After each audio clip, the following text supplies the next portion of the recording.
እንግዲህ እርሱ ላይ እንደምታዩት የንስሐ ህይወት የንስሐ የነፍስ አባትና የልጆች ግንኙነት ከስነ ልቦና አንጻር ከማህበራዊ ህይወት አንጻር እንዴት ነው የሚታየው የሚለውን ነገር ለማንሳት እንሞክራለን። የንስሐ አባት የነፍስ አባት የነፍስ ሐኪም። ይሄ ትርጉም ብቻውን ንስሐ በስነ ልቦናም ይሁን በማህበራዊ ህይወታችን ውስጥ ያለውን ቦታ በጥልቅ ያሳየናል። የሰው ልጅ አካል አለው። አካላዊ ፍጥረት ነው። ፊዚካል ወፈረ፣ ቀጠነ፣ ረዘመ፣ አጠረ፣ ቀላ፣ ጠቆረ የምንለው አካልን አይተን ነው። ሰው ግን አካላዊ ብቻ አይደለም፣ አእምሮ አለ። አእምሮ ውስጥ እውቀትና ስሜት አለ። ስለዚህ የአእምሮ ጉዳያችን በእውቀት መሞላቱ፣ ስሜታችንን ማስተዳደር መምራት መቻላችን በጣም ወሳኝ ነገር ነው። ስነ ልቦናዊ ጉዳይ ስናነሳ እንግዲህ የአእምሮንና የስሜትን ጉዳይ እያነሳ ነው።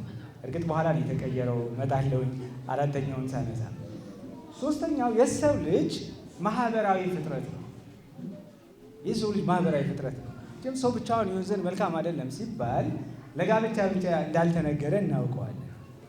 የሰው ልጅ ሶሻል ቢንግ ማህበራዊ ፍጥረት ሆኖ ነው የተሰራው። እዚህ ብቻችንን ሰው መሆን አንችልም። አንዳችን እናስፈልጋለን ይመስለናል። ሰው ሆነን የቀጠልነው አጠገባችን ሰው ስለነበረ እግዚአብሔር እንደዛ አድርጎ ነው የገመነው። እንደው እንቁላል ጫጩት ስትፈለፈል እንቁላሏን ሰብራ ስትወጣ ሲው እያለች ያለረዳት እናቷ ስር ሄዳ ትሰበሰባለች። ፍየሉ በጉ ምናምን እንደዚህ ሲወልዱ እንጣጥ እያሉ በደመ ነፍስ ይሄዳሉ። ምስኪን የሰው ልጅ እንደተወለደ እሪ ነው አለ። እሪ 5 ሴቶች ዙሪያውን ቢከቡት እጅኛዋ እናቴ ናት ብሎ አይሄድም። አናቅም። የሆነ ሰው አንስቶ ወደ እናታችን ጡት አስጠግቶን አሊያም ጡጦ ባፋችን ስላጎረሰልን ሰው ሆነን ይቀጥላል። እንግዲህ ማህበራዊ ነን። ማህበራዊ ጉዳያችን አንድ ስኮትላንዳዊ ጸሐፊ ምን ይላል?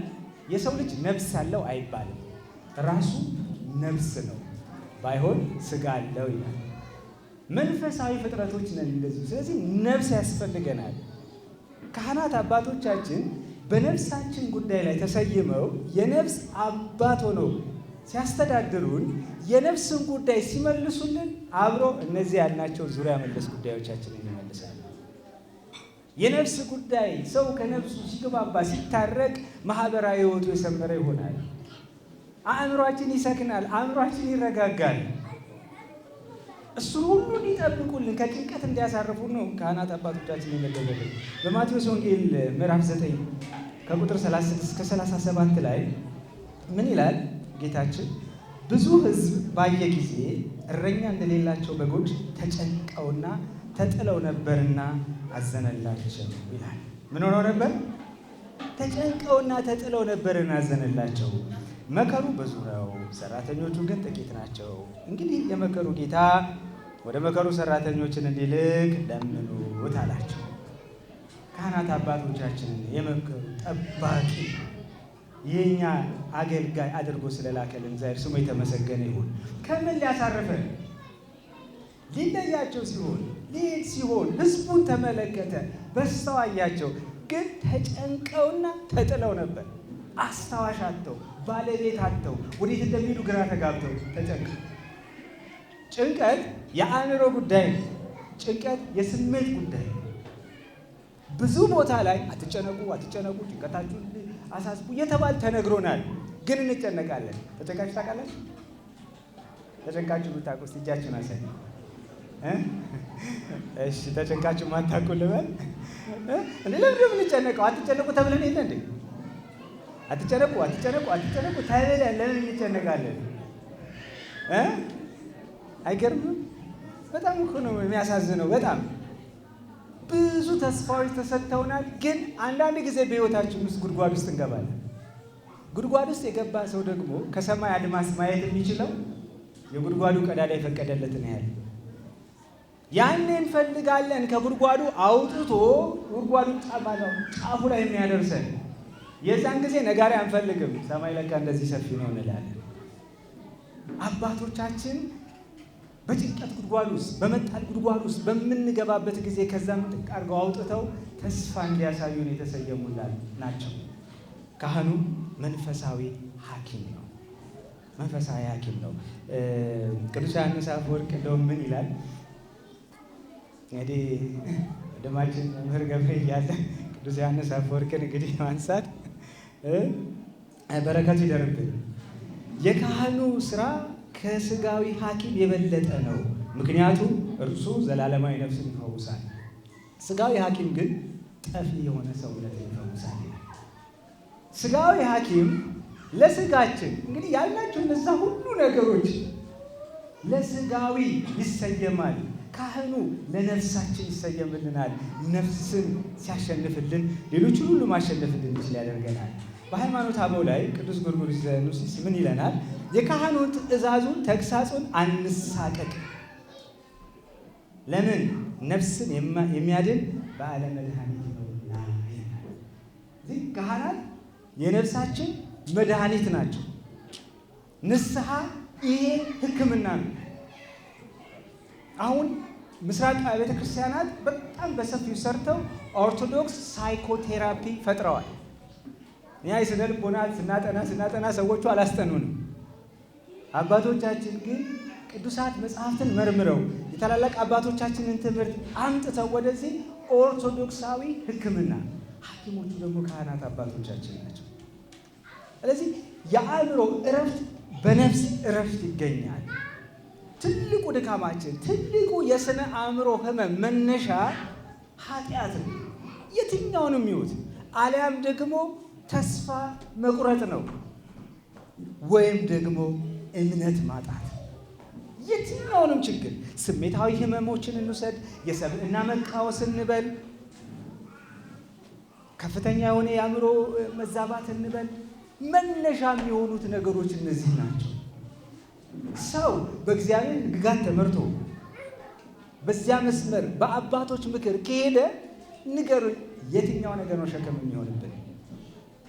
ትዳርን እንመልከት። በትዳር ውስጥ ትልቅ ምስቅልቅል ነው የተፈጠረው። እኛ እንግዲህ መከራ እያበላን ያለው አንዱ የትዳር ሕክምና ነው። ሰው ደግሞ በጊዜ አይመጣም፣ ዘግይቶ ነው የሚመጣው። እኛም እንደ ቤተ ክርስቲያን የሰነፍንበት አንዱ ነገር ቅድመ ጋብቻ እናስተምርም። ሰው የሚገባበትን ዓለም ሳያውቀው፣ ጋብቻ ቃል ኪዳን መሆኑን ሳያውቅ፣ ጋብቻ መሰጠት መሆኑን ሳያውቅ፣ ጋብቻ የቅድስና መንገድ መሆኑን ሳያውቅ ይገባል። ከዛ በኋላ በትዳሬ ደስተኛ አይደለሁም ብሎ ይመጣል። ትዳር መደሰቻ ነው? መደሰቻ ነው? መቀደሻ ነው። the path to holiness። እስቲ ባለ ትዳር ናችሁ ያገባችሁ እዚህ ያላችሁት የቅድስና መንገድ ውስጥ ነው። እግዚአብሔር ጋብቻችን ይጠብቅላችሁ። የቅድስና መንገድ ውስጥ ነው ያለ ነው። የቅድስና መንገድ ደግሞ አልጋ ባልጋ አይደለም። ቀይ ምንጣፍ ተነጥፎ ምናምን አበባ እየተበረከተልን የምንሄድበት መንገድ አይደለም። በአባቶቻችን ምክር ስለሆነን በዚህ መልክ ስንረዳ ትዳርን በዚህ ልክ የያዘ ሰው ሜሪጅ ካውንስሊንግ ምን ያደርግለታል?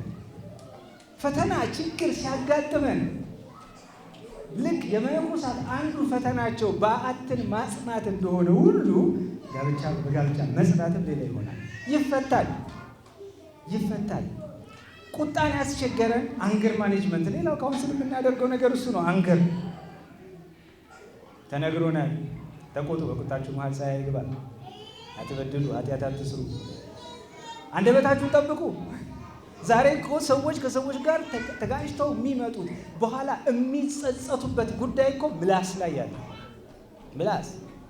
ጠቢቡ ሰለሞን ግን ልዝም ምላስ ቁጣን ታበርዳለች፣ የሻከረው ግን ያው ጠብን ይጭራል፣ ቁጣን ይቀሰቅሳል። ስለዚህ አንደበትን መግራትን ካህናት አባቶቻችን ያስተምራል። ንስሐ ስንገባ 3 ነገር ነው የምንሰራው። የነፍስ ቁስላችን ይታከማል። እሱ ሲታከም የአእምሮም የአካልም ማህበራዊ ቁስላችንም ነው የሚታከም። ንስሐ ስንገባ ራሳችንን እንመረምራለን። በረከታቸው ይደርብንና ብፁዕ አቡነ ሺኖዳ የንስሐ ሕይወት በሚለው መጽሐፋቸው ውስጥ የንስሐ መነሻው ራስን ማወቅ ነው ይላል። ሰው እግዚአብሔር ምን ያህል አልቆ እንደፈጠረው ቢያውቅ ኖሮ ለኃጢአት አይሸነፍም። ስለዚህ እኔ ማን ነኝ? አንተ ማን ነህ? ሰው ማን ነው ብሎ ይጠይቃል። ወደ ንስሐ ስንመጣ ራስን ለማስመርመር አይደለ ካህናቱ ፊት የምንቀርበው? ራሳችን ስንመረምር፣ ኃጢአታችንን ስንናዘዝ ኃጢአት የሚያመጣቸው 2 ነገሮች ይታከማሉ። አንደኛው የሀፍረት ስሜት ነው። ሁለተኛው ጸጸት ነው። በስነ ልቦናው የብዙ የአእምሮ ህመም መነሻዎች እነዚህ ሁለት ስሜቶች ናቸው። የሀፍረት ስሜት ራሳችንን እንዳንቀበል ያደርገናል። የጸጸት ስሜት ደግሞ ለራሳችን እንኳን ይቅርታ እንዳናደርግ ይከለክለናል። ይሁዳ ይህ የጥፋተኝነት ስሜት ነው። ከዛ እሱ በብልጠት ለማሸነፍ መሞከሩ ነው ወደ ንስሐ ሕይወት እንዳይመለስ ያደረገው። በንስሐ ስንመጣ ግን ተገቢ የሆነ ጸጸት ለንስሐ ያደርሳል አይደል? ተገቢ ያልሆነ ጸጸትን እናሸንፍበታለን። በሀፍረት መተን ራሳችንን አዋርደን ቅድም አባታችን ሲያነሱልን ነበር። ከአባቱ ቤት የጠፋው ልጅ ሕይወቱ ተመሰቃቅሎ ተሰባብሮ ፈርሶ ተመልሶ ሲመጣ እኔ ልጅ ልባል አይገባኝም፣ ከባሎቹ እንዳንዳርገን ተቀበለኝ አለ። ራሱን አፍር ድል አብልቶ ነው የመጣው። እውነትም ይገባል። እንደዛ ነው የሆነው። ከአባቱ ቤት ርቆ ሲመለስ አባቱ ሲያገኘውስ ማን አለው? እንዲህ የሚቀበለን አምላካችን ስሙ የተመሰገነ ይሁን። ልጄ በአባቱ ሀሳብ ውስጥ ድሮም ልጅ ነው፣ ሲጠፋም ልጅ ነው፣ ጠፍቶ ሲመለስም ልጅ ነው። ልጁ ግን ከአባቱ በመለየቱ ምክንያት ያኔ ልጅነት ስሜት አጥቶታል። ልጅ ልባል አይገባኝም። ንስሐ ይሄን ማንነት ይመልስልናል። ስለዚህ የሀፍረት ስሜት ይመጣል። ራሳችንን እንቀበላለን። ራሳችንን ስንቀበል ደግሞ ቅዱስ አባታችን አባ ጊዮርጊስ ዘጋስጫ በመጽሐፈ ምስጢር ላይ እንዳለን እግዚአብሔር ሰውን ሳይፈጥረው ገና አስቀድሞ ወደደው፣ ከምድር አፈር አበጀው፣ የሕይወትን እስትንፋስ አለበት፣ በማስተዋል ሞገስ ባለው ቃል የሚናገር አደረገው። ይሄንን ከመላእክት ለአንዱ እንኳን እንዳደረገ መጽሐፍት አልነገሩንም። እንዲህ አልቆ እንደፈጠረን ይገባናል። ስለዚህ እኛ የማን ልጆች ነን? የእግዚአብሔር ልጆች ነን። ያኔ ኃይል አለን። እዩ፣ ታመን ነበር፣ ተፈወስን። ማንነታችንን አተን ነበረ፣ ከማንነታችን ጋር ተገናኘን በንስሐ። ከዛስ ለቀጣይ ጉዟችን ደግሞ ክትባት እናገኛለን። ወደፊት እንዳንታመን ክትባት ይሰጡናል አባቶቻችን። ጌታ ያቺ ስታመነዝር አገኘናት ብለው ይዘዋት የመጡትን ሴት ካነጋገራት በኋላ ሲሸኛት ምንድን ነው ያላት? ዳግም አትበድይ። ክትባት ነው። ወደፊት ከፊታችን ያለውን ከኃጢአት ጋር ያለንን ትግል ማሸነፍ እንድንችል ያደርገናል። ያችሁ ንስሐ መድኃኒት ነው። ንስሐ ራስን መመልከቻ መመርመሪያ፣ ከማንነት ጋር መታረቂያ ነው። ንስሐ ለቀጣይ ጉዟችን ደግሞ የሚሆነን መድኃኒታችን ነው። ስለዚህ ይህንን ሕይወት እንደሆነ ካወቅን እንግዲህ ሐኪም ቤት ሄዳችሁ የምታውቁት እጃችሁ ናቸው። ቅድስት ቤተክርስቲያን ሐኪም ቤት ናት አይደለ? ፍርድ ቤት አይደለችም። ቅዱስ አባታችን እንደነገረን ሐኪም ቤት ናት። ለምንድን ነው ሐኪም ቤት የምንሄደው? ታመን ከሆነ ታክመን ለመዳን። እሺ፣ ሁለተኛ ለጄኔራል ቼክአፕ፣ ሶስተኛ ለክትባት። ቅድስት ቤተክርስቲያናችን ሐኪም ቤት ከሆነች ካህናት አባቶቻችን ደግሞ ዶክተሮቻችን ናቸው ማለት ነው። ያው የነፍስ ሐኪሞቻችን። ነፍስን ብቻ ግን አይደለም። አሁን በምስጢረ ንስሐ ነፍሳችንን ሲያክሙ፣ በምስጢረ ቀንዲል ደግሞ ስጋችንን ሁሉ ዓለምን ታከመው በመስቀሉ ዳብሰው በጸበሉ አጥምቀው ስጋዊ ሕመምን ሁሉ በእምነቱ ተሻሽተን እንድንፈወስ ያደርጉናል። ለዚህ ምንድነው ግንኙነታችንን ማጥበቅ አለብን ማለት ነው። እችን ተናግሬ እቋጫለሁ። በዘመናዊ የስነ ልቦና ሕክምና ዋና ፈውስ ያለው በደንበኛውና በባለሙያው መካከል ያለው ግንኙነት ውስጥ ነው። ልክ እንደዛ መንፈሳዊውም ሕክምና በእኛና በአባቶቻችን ባለው ግንኙነት ላይ ይመሰረታል። ፈረስ ጋሪን እየጎተተ ይሄዳል አይደል? ፈረሱ ግንኙነታችን ነው። ከአባቶቻችን ጋር ያለንን ግንኙነት ማጥበቅ አለብን። ንስሐ መድኃኒት ስለሆነ የመድኃኒታችን ምንጮች ደግሞ እነሱ ናቸው። እግዚአብሔር አስተላለፈው። በቃ በእነሱ በኩል ሂድና ራስን ለካህን አሳይ፣ ያሰራችሁት ይታሰራል፣ የፈታችሁት ሰጠ። በቃ ስልጣኑን አሻግሮ ሰጠ። በቅርባችን የምናገኛቸው አባቶቻችን የመድኃኒታችን ባለቤቶች ናቸው። ስለዚህ ግንኙነታችንን ማጠንከር እጅግ በጣም ወሳኝ ጉዳይ ነው ማለት ነው። የመጨረሻ በትምህርተ አበ ነፍስ ላይ ሊቀ ሥልጣናት ሀብተ ማርያም ምን ብለው አስቀምጠዋል? የካህኑን ሚና ሲናገሩ ሕዝብ በበዛበት በአደባባይ መስበክ ለካህኑ ዋና ተግባሩ ነው። ነገር ግን ይህ ብቻ በቂ አይሆንም።